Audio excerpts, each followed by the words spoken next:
All right, everybody, it's J&P Atlanta Eavesdrop. We are going to have Adam take over, moderate, and ask us questions today about exactly what's going on with this crazy market. Adam?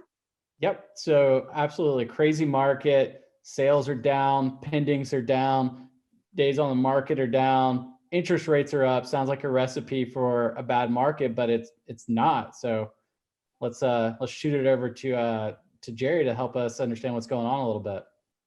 So like Adam said, pendings are down, sales are down, interest rates are up. That sounds like a recipe for a bad market. But somehow everybody keeps saying the market's hot. What are they talking about? How do we know? Chad, tell us a little bit about that.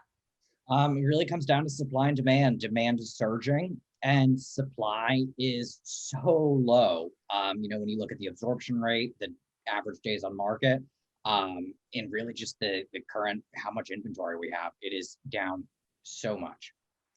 So I'm going to rattle off on what those rates are, being the dutiful note taker that I am.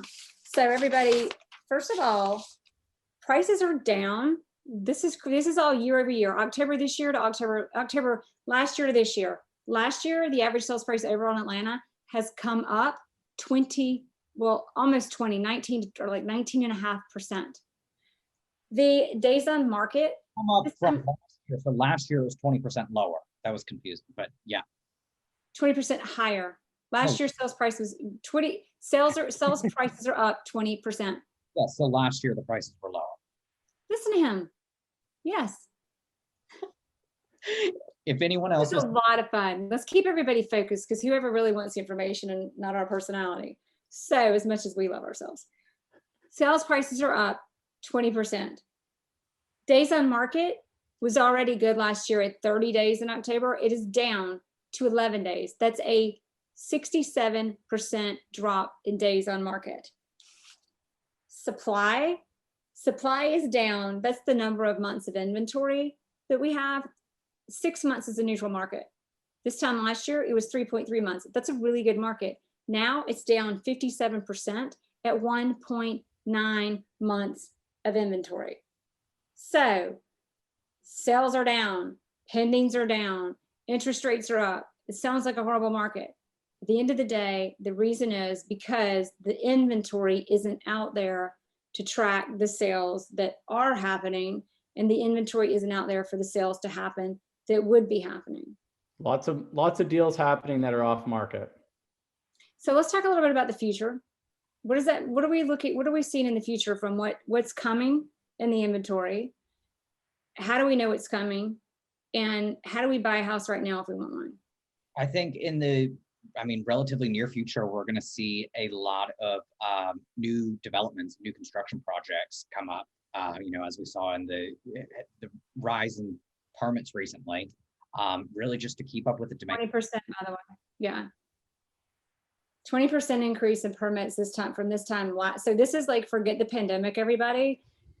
Permits right now are 20% higher than they were. Now that still is somewhat a surge from the pandemic, which actually speaks back to how much more inventory needs to come on the market to make up for it.